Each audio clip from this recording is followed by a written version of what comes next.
Welcome to the second part of my challenge, where I try to beat Plants vs Zombies 2 using only ice plants.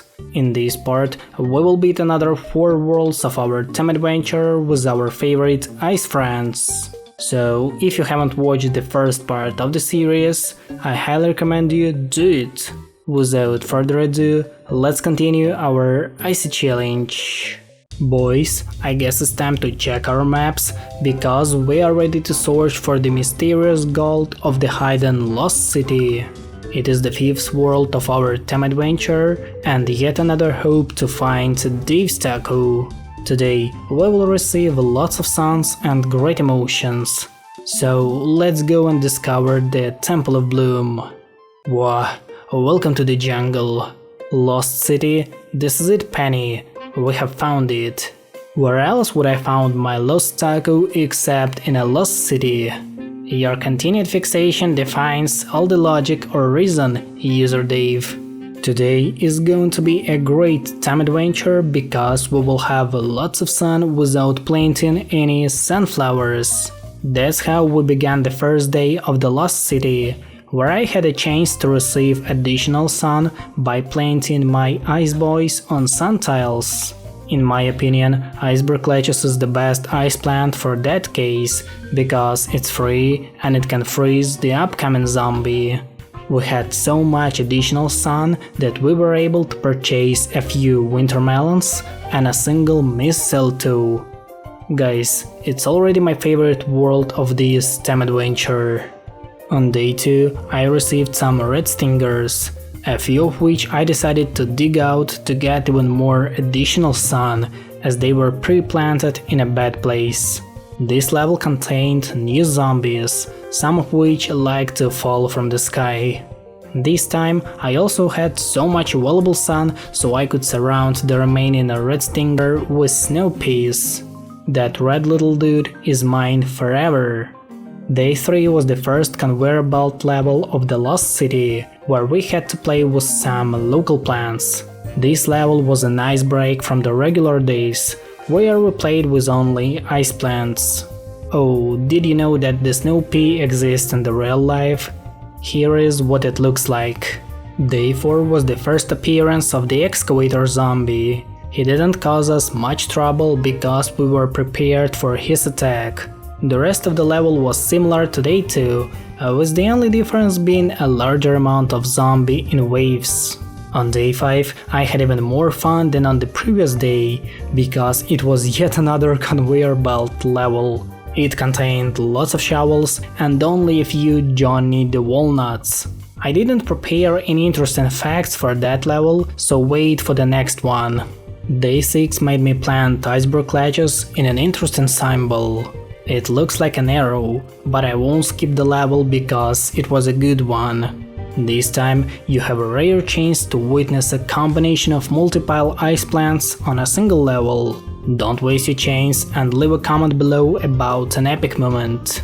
On day 7 I decided to diversify the gameplay by adding the mistletoe on the lawn. Its snowballs were pretty useful, as they were the main weapon against the shovels and parasols, who attacked me in great numbers. Oh, and a single called Snapdragon was just chilling around, pretending he was playing the key role in the lone defense. Don't act like he did. On day 8 I had to survive the zombie attack with the given plants. Unfortunately, there was nothing I could do with only iceberg ledges, so I suggest skipping it. Day 9 was the spiky conveyor belt level, as it contains spike rock and endurian. Well, I guess it's time for an interesting fact. Did you know that the excavator zombie can lose his shovel? It happens when Bramblebush traps the excavator zombie, leaving the mustache man without his brave pal. However, that's not all, because now he can eat underground plants like spikeweed that zombies can't normally consume. Thanks to Zomvoid for such an interesting fact.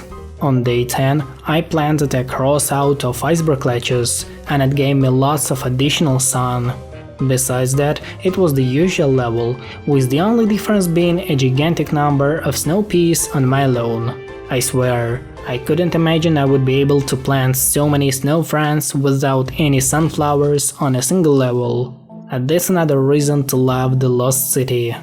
On day 11, flying bugs were shown to us, so we had to do something with those damn insects. My main strategy included using snow pea in a combo with wintermelon, so not a single variation of zombie would get to my lovely iceberg clutches that produced a ton of sun.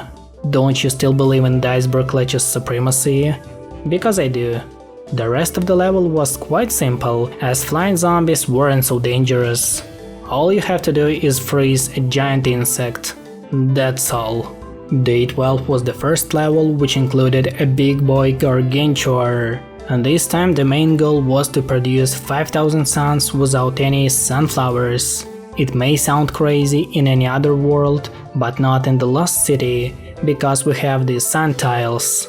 Here, I didn't restrict myself to use the most powerful ice plants, because the level was really hard and I had to use all of my knowledge to beat it. I got really lucky in the end, as one of the gargantuars was saved to gather enough sun to reach the level's objective. Boys, I guess we did it. Day 13 was yet another conveyor belt level, which included melons, but not the icy one. Well, I guess it's a great chance to tell you an interesting fact. Did you know that the Japanese macaques can make snowballs? I didn't. On day 14, I had to play with some local plants, and I really enjoyed it because I had a great chance to get revenge on those giant bugs. If you don't like those gigantic mosquitoes as much as I do, make sure to put like on that video. Day 15 was about protecting the AKs with the help of the Ice Gang. On this level, my iceberg clutches was producing sun like a real sunflower, allowing me to plant a full column of icy melons. Take that, golden shovel. After successfully freezing the entire zombie horde, we received an interesting map. It looks like a road to a hidden treasure. Well, looky here. Penny, it's a treasure map. My analysis suggests that the regions of that map are highly suspect. Temples, zombies, and brains. What could go wrong? Well, I guess everything, because on day 16 we had to survive a massive zombie attack using only the conveyor belt plants. It was easier than I thought it would be. They didn't even allow me to have fun with the local zombies. And where is my treasure? I guess zombies fooled me once again. Mr. Floppa disapproves of that. Day 17 was about destroying the impotents because they had bad intent against us. I couldn't produce so many suns this time as sun tiles were closely located to zombies, so I had to figure out a new strategy in case of sun deficit. The solution was quite simple, including only the winter mint and the chili pepper, whose freezing ability saved me so many times from aggressive Minecrafters. Day 18 was yet another conveyor belt level, so I guess it's the right time to express my feelings about that world. The Lost City gives me an unrepeatable feeling of uniqueness and coziness. I really enjoy the local atmosphere, the local zombies, and of course the sun tiles. The Lost City feels like a spatial time adventure, a real one. It also includes some great plans, which will be useful throughout your time travel. With that being said, Lost City goes into the top 3 of my favorite PVZ2 worlds. Day 19 was hard, really hard. Everything turned into a massive zombie attack, which I had to stop without any sunflowers. Of course, I have the opportunity to plant some snow peas, but not a single mistletoe, as I always need to have some additional suns to destroy the zombie horde immediately. On day 20, I decided to use some cold snapdragons to make the gameplay less repetitive and more enjoyable. I honestly believe that it was the right decision, as the number of excavator zombies was crazy, even for the chili pepper. However, not a single level of the Lost City can be played without an iceberg clutches, the main sun producer and the zombie stopper. And it looks like we received an amulet of ancient civilization. Is that a part of the hidden treasure? I don't know. Oh well, that's not what we thought it was. And here comes the Toadstool, the champion in consuming the zombies. Day 21 was beaten using only his magical tongue, which delivered them right into his jaw. Did you know that the Toadstool isn't a frog, but a mushroom? This game can impress me sometimes. Beware, user Dave, I detect reptiles. They are triggered by zombies or when you plant on them. And then they give you tacos? If you equate tacos with jets of flame and huge boulders, then yes. You won't believe me, but day 22 was actually beaten using only iceberg lettuces. Yes, we did it using only ice plants. That wasn't so hard, and you can try it on your own to ensure it's possible. What a great opportunity to beat a level with the help of the iceberg lettuce. Don't you still believe in its size supremacy? Because I proudly do. Day 23 was a pretty usual level except for the appearance of the gargantuar, which could do nothing to me because I'm unstoppable. The rest of the level contained a ton of relic hunter zombies, but I managed to deal with them thanks to the winter mint. On day 24, I had to stop zombies from reaching the weird flowers. That was way easier than I thought it would be. Everyone needs a few snow peas and winter melons to be sure that your sun-producing iceberg lettuce feels safe enough to produce even more sun. On day 25, most of the plants were pre-picked for me, so I took only a heavy one to beat the level from the very first attempt. The chest-like placing of cold snapdragons was just another funny scene I made to enjoy the world once again. On day 26, almost every type of local zombie was present, but only a single sun tile was found. That's not good. The queen of this level was the mistletoe, which was protected by a huge number of ice plants. However, the iceberg lettuce was the main one, because he was the king. Day 27 was pretty much the same except for an enormous zombie spam throughout the level. Did you know that the Lost City was originally the 8th world instead of being the 5th like it's now? That's because previously they were placed in the order of the release time. Day 28 was yet another local minigame, which also included iceberg lettuce. Unfortunately, this time it's unbeatable without some other plants, as in the end we have got to the situation when the level became endless. So I had to plant some AKs and red stingers to destroy the tents. Day 29 was a typical Lost City level, containing every type of local zombie. I don't know what else I can say about it because nothing has changed. I used the same plants, fought with the same zombies and had the same amount of sun as usual. That was the most average level of the Lost City. On day 30, I couldn't plant anything on the weird slimes, but that wasn't a huge problem. Using lots of instant kill plants, we defeated the level and saved the lone movers. I was really proud of myself. On day 31, I had to beat the level with pre-picked plants, and I had lots of fun while doing that. My great army of toadstools has easily consumed all the zombies and even destroyed the tents. At the end of the level, something weird happened with one of my frogs, as its tongue was just hilariously stretching to nowhere. Crazy Dave would approve of that. However, day 32 didn't contain any ice plants, so the fight with the Dr. Zambas was pretty usual. All that discovering and still no taco. The search will no doubt continue, user Dave. Anyway, the key is mine, which means that we are moving to the far future. Another 25 levels, but this time we will fight against the robots. Welcome to the far future. The world of robots and technologies is waiting for us. It is the 6th world of our time adventure and yet another hope to find Dave's taco. Today, we will be stuck with the futuristic sun bombs and magical power tiles. So let's go and discover the terror from tomorrow. The future? Weird, I thought I would be hungrier. After all, I haven't eaten in 4,000 years. No comments. The year is 2323 and the regular pea shooters are still relevant. Mr. Floppy approves of such a fashion. And that's how we started the first day of the far future, where we learned how to use the power tiles. I think the main goal of it was to find the third wheel planted on the green cell, and I guess that this pea shooter is an imposter, because he couldn't kill a single buckethead at the end of the level. After beating the first day, we unlocked a funny looking spoiled bean, a laser bean. On day 2, we were attacked by the shield zombie, whose holographic defense became a huge problem, as not many snow plants can deal with it. Unfortunately, the snow pea was one of them, as he really struggled to break the virtual shield.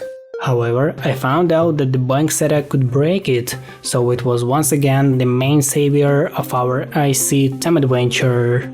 Day 3 was decided to be beaten with the help of the cold Snapdragon, as his cold mist is the best weapon against the futuristic zombies. With the help of the Iceberg clutches, all the zombies were frozen right at the moment, and even the flying bodies had no chance to pass through the cold dragon.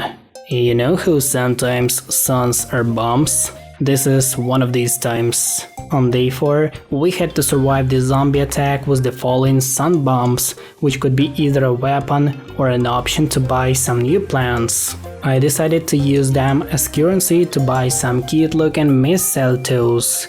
They are finger licking good. This is definitely one of my favorite minigames in PVZ 2, because it allowed me to purchase 5 of them, so not a single zombie could even think about it in a snowball machine. Oh, and the power tiles are really crazy, just try using them with the mistletoe. You won't regret doing that. Wait, is that a huge brain inside the weird jar? I spy with my crazy eye a UFB, an unidentified flying brain.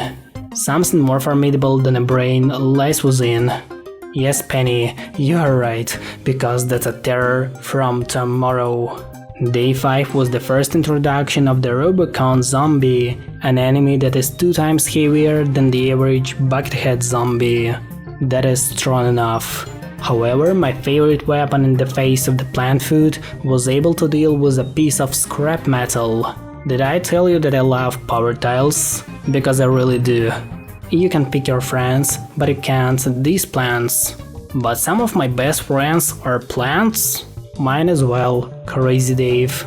That was definitely the best introduction to the level with the pre-picked plants. This time, my green little friends had to deal with the upcoming zombie attack. Fortunately, we had Wally the Walnut to protect them, so I was sure that the victory was ours. Well, it's a good chance to tell you an interesting facts about the far future. Did you know that this world was released almost 11 years ago? That's more than 4,000 days ago, which is a lot. Day 7 was decided to be beaten with the help of the Frost Bonnet. Don't forget to turn off the game sound before using it, because this scene is really loud. Besides the awful sound effects, it's a great plant to deal against the Robocon zombies, who can't do anything to an aggressive flower. The Iceberg clutches also played a crucial role in beating the level by freezing the giant cones at the end of the first day. Oh, wait a second, is that a futuristic tablet with strange symbols? I want to see it. It says there's an error. Can you come here and fix it, Penny? Did you try unplugging and plugging it back in? Brains not found. Please reload brains. That doesn't sound good at all. On day 8, we had to survive a massive zombie attack with the plants from the conveyor belt. Don't you find it a great chance to tell you an interesting fact about the far future? Because I do. Did you know that this world's supposed to look a bit different than it is today? The beta map of the far future reminds us of a classical PVZ2 era from 2013. I miss those good old days of Plants vs Zombies 2. On day 9, I found the solution to all the problems we had before, and the name of it is the Winter Mint. This cute looking dude is literally a killing machine, as it allows us to destroy the entire zombie horde, which consists not only of the cone heads, but also of the Robocone heads, which are twice tougher than a buckethead zombie. On day 10, I decided to beat the level with only Mistletoe once again.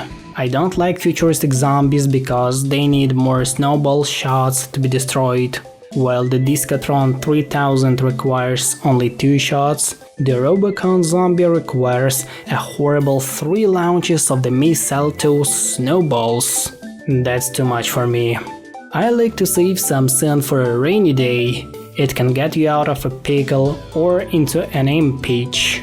Boys, get ready for a great battle because it's our first futuristic Last Stand level. Here, I finally decided to use the winter melons because previously I had no chance of using them. It was the best choice you could ever imagine, as they could deal with the multiple zombies at once. Day 11 is definitely one of my favorite levels of the far future. Day 12 was the first level containing a big boy Robo Gargantuar. Bro looks really terrifying. Anyway, I decided to use some called Snapdragons, so I would not only diversify my gameplay with a new ice plant, but also deal with the most dangerous Gargantuar in Plants vs Zombies 2. However, with the help of the Winter Mint, everything went pretty smoothly, so I couldn't worry about it. But always remember to freeze the Prime Garg, as his laser eyes are one of the most dangerous weapons Gargantuars ever had. Did you know that I like placing plants like chess figures? On day 13, I had a great opportunity to do that because of the magical power tiles. Besides that, we fought against the Mecha Football Zombie, which didn't pose any threat to us, as the number of plants on my lawn was too limited to play this funny game. On day 14, I had a limited amount of sun to spend, so it was the best possible way to use the Mistletoe, as the snowballs could stop anyone, no matter how big or small you are. Protect those citrons. It takes a lot of pulp to stand your ground like that. Day 15 was probably one of the easiest levels we faced in the far future, as citrons were a great weapon against the mechanized zombies. With the super efficient help of the Snow Pea, we managed to stop the zombies right at the beginning of the lawn and successfully complete the entire level. Day 16 was yet another conveyor belt level, so it was a good chance to express my feelings about that world. Far Future is probably one of the most interesting and detailed worlds in PVZ 2. It contains lots of unique mechanics, new zombies, and even a truly unique Gargantuar. I love the Far Future because it gives the same vibe as the first 3 worlds of our time adventure. The music is sick, the lawn is stylish, and the plants are really cool and useful. What else do you need? On day 17, I had to survive the zombie attack with the given plants. It was a pretty good level with lots of sunflowers, but no ice plants except for the Iceberg ledges. Unfortunately, we have to skip it, as I didn't find any interesting fact for that level. On day 18, I had to produce 6000 suns, which was pretty easy because of using the power tiles. It was another great opportunity to play with some of my favorite ice plants, including the favorite winter melon, as this time I had more than enough sun to plant all of them. I think the local zombies were shocked by the amount of ice they faced today. Day 19 was another great level because of the great amount of sun. Just like a minute ago, I decided to beat that day using the winter melons as the main attacker. Did I tell you that I love those purple sun bombs? Because I do. With the help of the winter melons, we even broke a RoboGarg, so it's a great weapon against everyone and everything. Wow, it looks like a good old starfruit. This time we had to protect this shiny little dude from being eaten by the metal boxes. Thanks to the magical power tiles, my lovely snow peas, and the wonderful chili pepper, we managed to defend our cute little friends planted on the banana cells. Day 20 was a really good day. Put like on this video if you like bananas as much as I do. On day 21, I had to produce 5000 suns, which sounded hilariously low at that point because of the power tiles, which produced so much sun that I was able to plant a full column of winter melons with the mist cell tools and even gather an additional 2600 suns by the end of it. Am I a millionaire now? Boys, I guess it's going to be the final fight between the snow peas and the futuristic zombies, because day 22 was the last stand level, which I decided to beat with only snow peas. I couldn't believe that it was possible, but I managed to stop them all with only one casualty right in the middle of the lawn. Fun fact, I spent almost 8 minutes trying to beat day 23 because I decided to do that with only cold snapdragons, as they weren't used much throughout this time adventure. Sometimes they needed the help of the iceberg ledges to freeze the zombies and defeat them, because our cold dragons couldn't freeze anyone. Day 24 was a great fight against all kinds of zombies from the far future. This time our brave melons and shy snowball machines fought against every kind of zombie, robo-zombie and funny looking imps. It was so enjoyable to defeat them, as sun bombs gave us enough time and money to prepare a great defense against the terror from tomorrow. Unfortunately, day 25 didn't contain any ice plants, so the fight with the Dr. Zombies was pretty usual. Oh, that was hypno-amazing. I want to eat that hypno taco again. I need my time machine. What? Oh, wait a minute, what was I saying again? Anyway, the key is mine, which means that we are moving to the Dark Ages. Another 20 levels, but this time it's gonna be really hard. Prepare your swords, fellow knights, because we are moving to the Dark Ages, a world of funny looking ships and mysterious stone graves. It is the 7th world of our time adventure, and yet another hope to find Dave's Taco.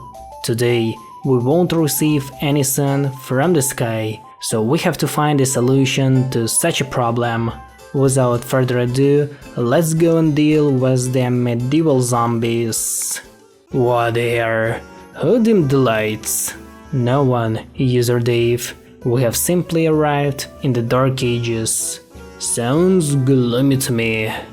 Indeed, according to my research, a plague has swept this era.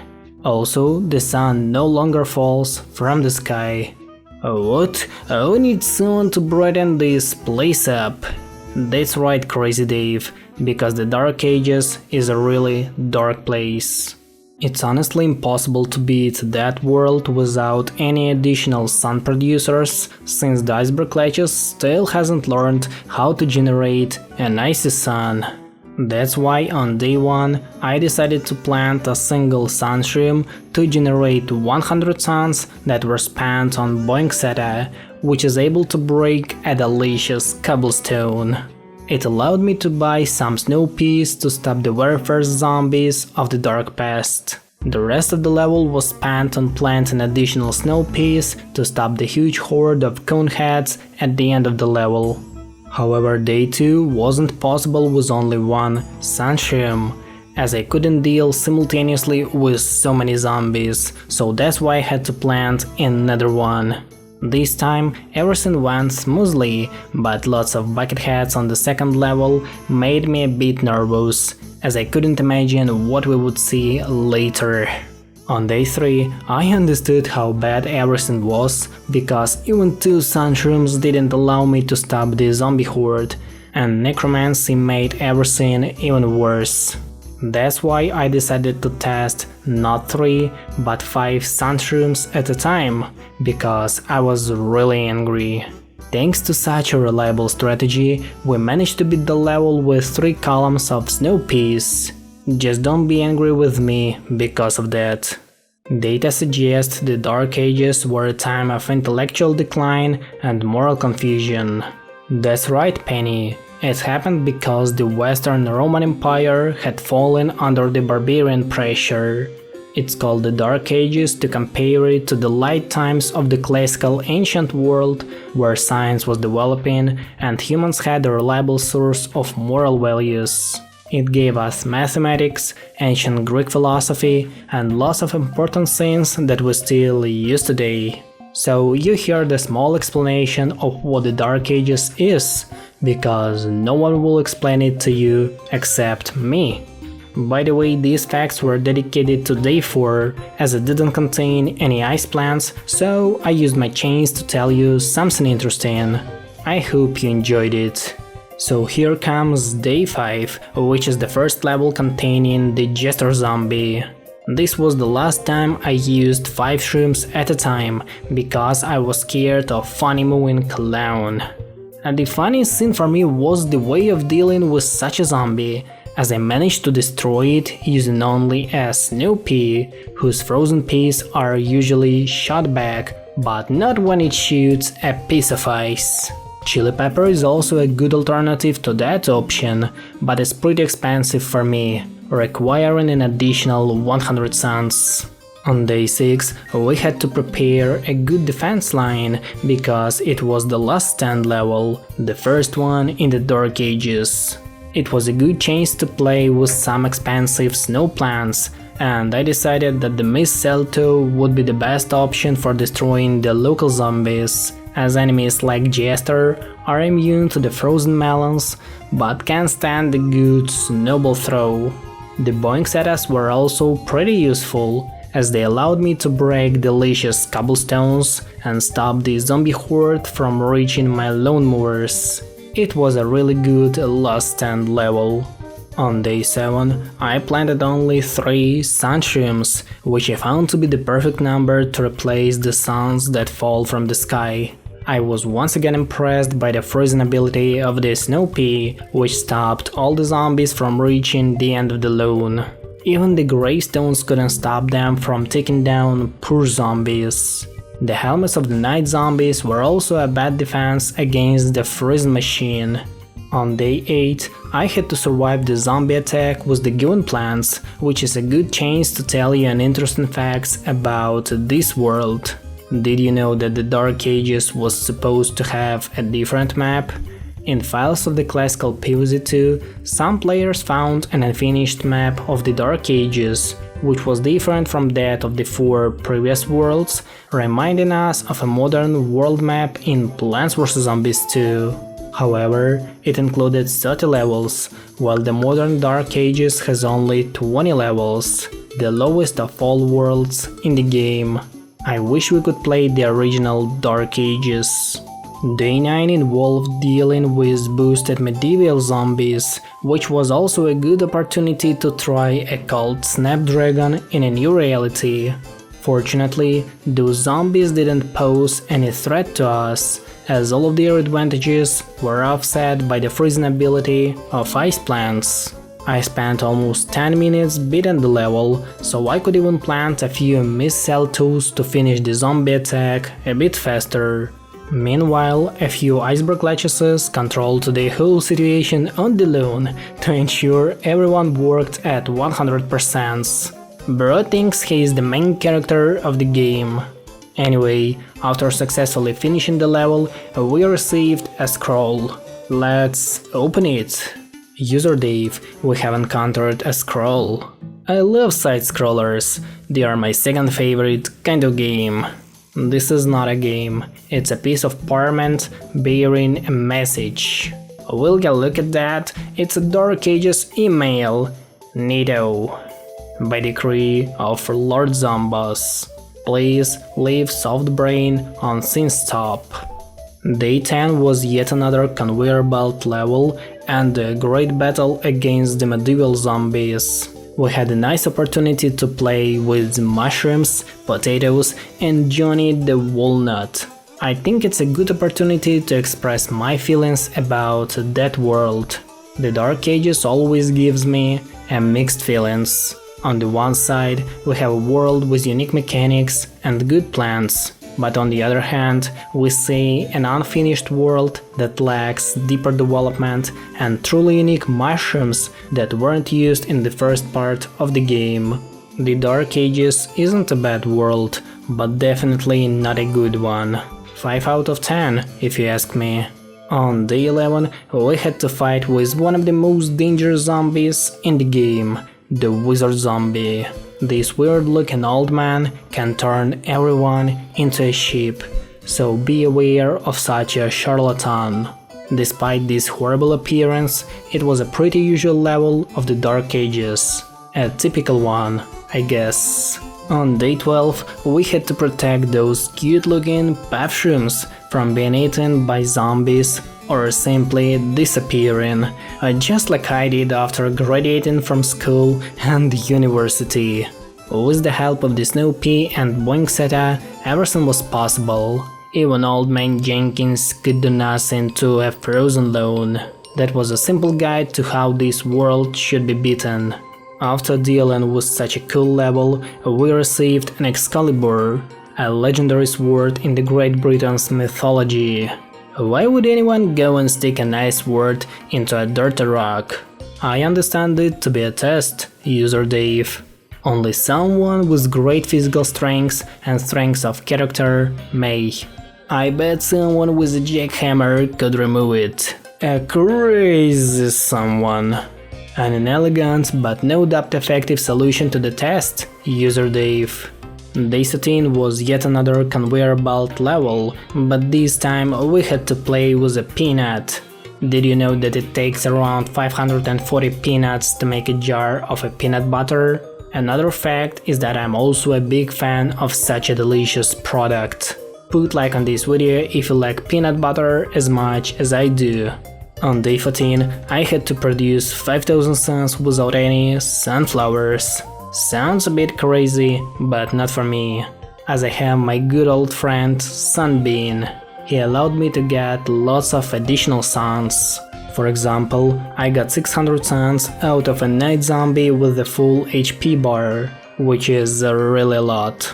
Thanks to such a cool objective of the level, we were able to play with my lovely wintermelon and even plant a full column of them. Just look at my lawn at the end of the level. This is what being rich looks like.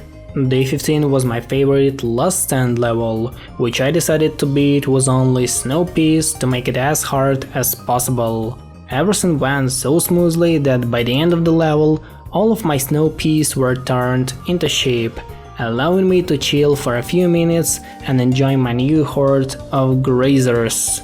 Wait a second, is that animal versus zombies? Sounds pretty strange.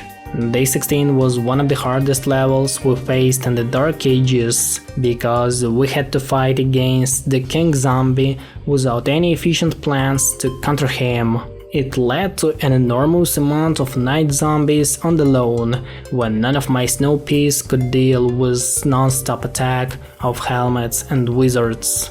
However, with the help of the cold snapdragons and the right timing for using the plant foods, we managed to destroy them all by destroying king zombies as fast as possible. Day 17 was yet another level with evil potions. However, they didn't pose any threat to us as we were playing with the ice plants. Sometimes the level was really hard because of the Jester zombie, but for the most part it was enjoyable to beat it, probably because we used the icy boost of the Winter Mint, as it was the only possible way to beat the level using only the Snow Pea. On day 18 we had to survive the zombie attack with the given plants. This time it was about mixing butter, ice and peanut butter. Wait a second, is that a recipe for a tasty dessert? Because I want to try it. Besides a great cooking show, we had to deal with many zombies in seriously strong helmets, but it wasn't as funny as buttering them down. Day 19 was about protecting the magnet rooms. I was honestly surprised by my results, as I managed to beat one of the hardest levels of the Dark Ages from the very first attempt. Of course, I used the cold snapdragon and some other good plans, but it's allowed in my rules, so everything is fair. Always remember that ice is stronger than any hammer you have, even if you are gargantuar. Hey, Penny, what is plant food made of? I fear the true nature of plant food requires further analysis, user Dave. Excuse me while I run some tests. No problem, Penny, because day 20 was the fight with the Dr. Zombies. Unfortunately, it didn't contain any ice plants, so the fight with him was pretty usual. I have found no evidence that plant food contains zombies or zombie. Phew, plants shouldn't eat zombies who eat plants. Except Chomper, he has to. A dude needs the fiber. Anyway, the key is mine, which means that we are moving to the Neon Mixtape tour.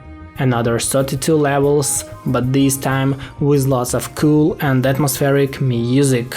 Bring back your memories, fellow musicians, because we are moving to the Neon Mixtape tour. The world of the 1980s and Minecraft is waiting for us. It is the 8th world of our time adventure and yet another hope to find Dave's Taco. Today, we will experience one of the hardest worlds in Plants vs Zombies 2 with only ice plants. Without further ado, let's go and enjoy the aesthetics of the 1980s. Flashback. I remember this decor from when I chased squirrels as a kid. Indeed, user Dave, we appear to have arrived in the midst of the Neon Mixtape tour. I suspect the musical tempo may affect the zombie speeds. I'm feeding the rhythm. That's right, Crazy Dave, because it's time to fight the zombies while listening to cool music. On day 1, the zombies were moving a bit faster than usual, but the freezing ability of the Snow Pea had turned them back to the hard reality, where they couldn't make a single step faster than a usual zombie, for example from the Pirate Seas. Don't ask me why I picked that world. As the result of our great fight, we received a funny-looking parody of the Iceberg glitches. My headphones are definitely better. I believe special zombies may display unique abilities while their preferred music is playing. Do you mean they will jam their jam when theirs jam is jamming? Yes, correct. Yes and yes, user Dave. You know what? I like jam. Day 2 began with a great gift, a free fat beat in the middle of the loan. This time we had to stick with the first serious enemy of the Neon Mixtape tour, a punk zombie. Be aware of that guy because he can punch your plants out of the loan. However, planting a single Snow Pea on the same row is way more than enough to stop the music lover. The increase of hardness starts to feel pretty much here, as day 2 felt like day 22. I got a real cactus feeling about it, Penny. Of course, Crazy Dave, because day 3 was dedicated to cactus, an iconic PVZ1 plant. Unfortunately, this level didn't include any ice plant, but that's a great chance to tell you an interesting fact. Did you know that some cactuses can live up to 200 years? It means lots of them will outlive me. Mr. Floppa was shocked by that. Day 4 was beaten with the help of the cult Snapdragon to diversify my gameplay and rest a bit from using the Snow Pea, because the punk zombies don't understand the true power of a plant from 2013. On day 5, we had a great mission of defending Johnny the Walnut and a funny looking copy of the Iceberg glitches. My defense was built so well that not a single punk zombie could reach my bodies planted on the banana cells. Also, don't forget that the main sponsor of this level is the Winter Mint. If you have any problems with an aggressive neighbors, that is definitely your choice.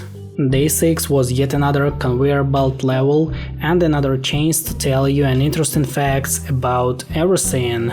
Did you know that the Neon Mixtape tour was released almost 10 years ago? That was a long time ago. In a different life, I guess. Day 7 was a hard one, as the zombie spam was unstoppable, and the amount of available sun didn't grow at all. The Winter Mint was my last hope in such a catastrophic scenario, because I can't imagine beating a single level after day 2 without it. Oh, and the Iceberg glitches was just chilling around. Eventually, everything was so good that I didn't lose a single lawnmower.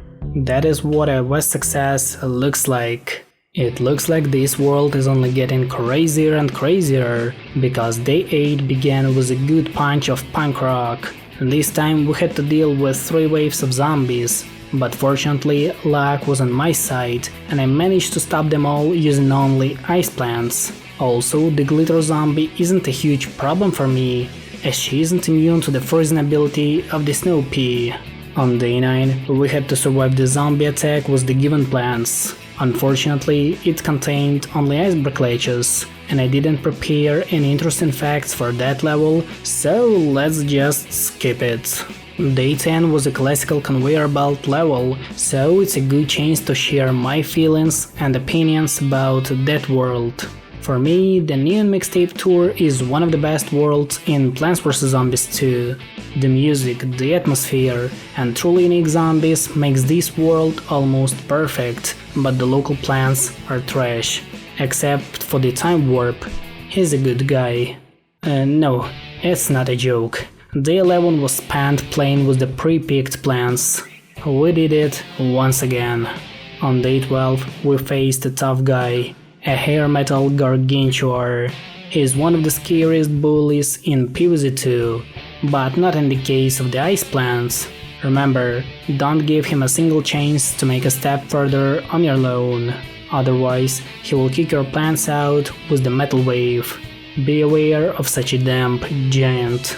Day 13 was a good day because it was the last stand level. This time I decided to beat it using only the mistletoes, as expensive plants are no longer available for us on basic levels. Surprisingly, it didn't work at all, so we had to find another strategy.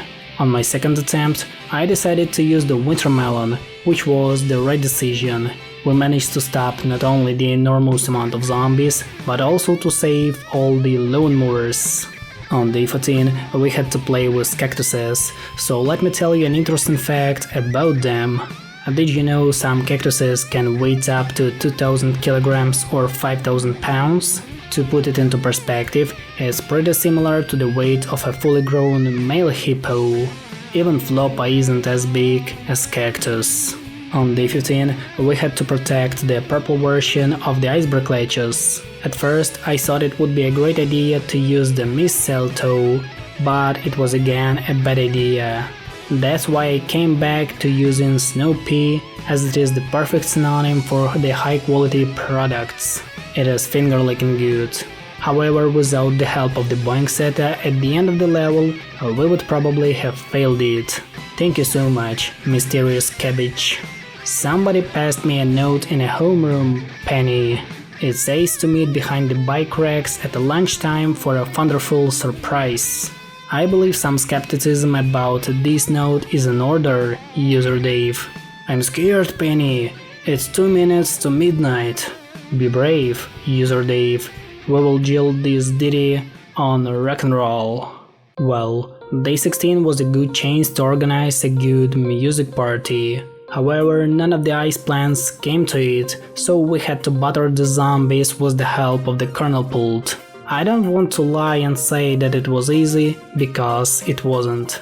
I told you the local plants aren't so good to be used even in their home world.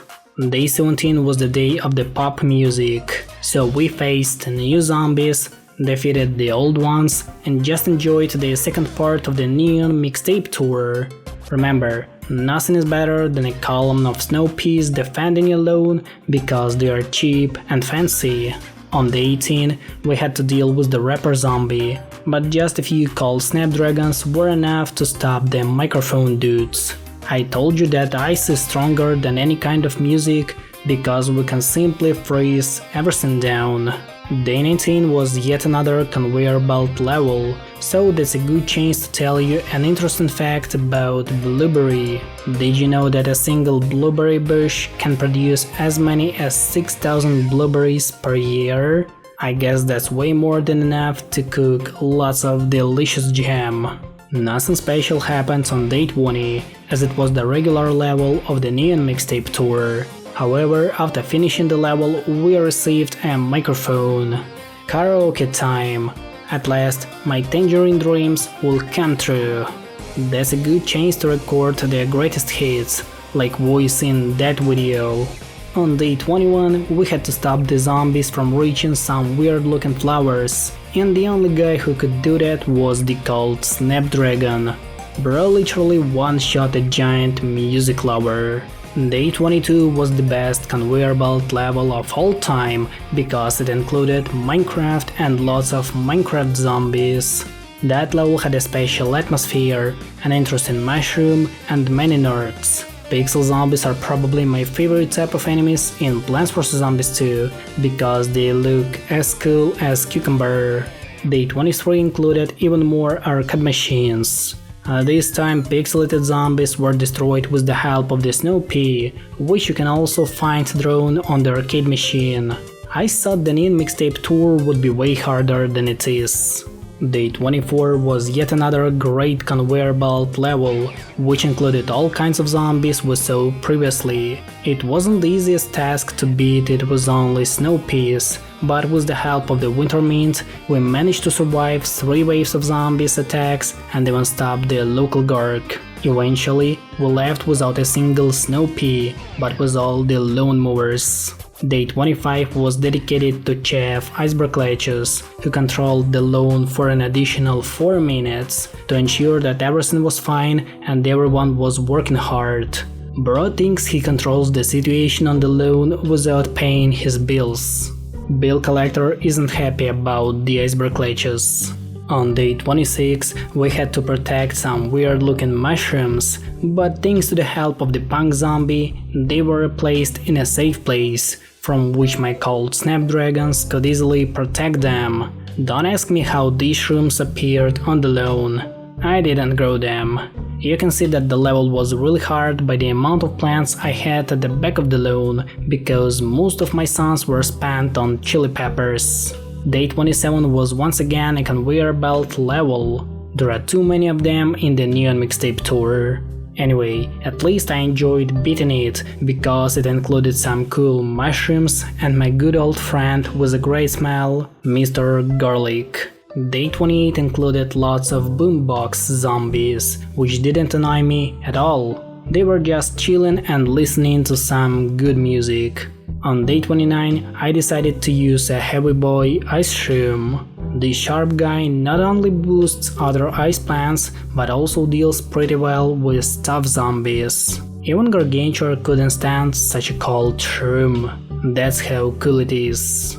On day 30, I had to play with a limited number of plants, which I couldn't even reach as I didn't have enough sun to place so many of them. Most of the suns were spent on the chili pepper, so don't worry about the number of plants on my lawn. That frosty dude saved me a lot of times from a total collapse. On day 31, I had a great chance to zap all the gargantuars with the superpower of the electric blueberry. Unfortunately, the level didn't include any ice plants, so let's move to the final one. Ouch.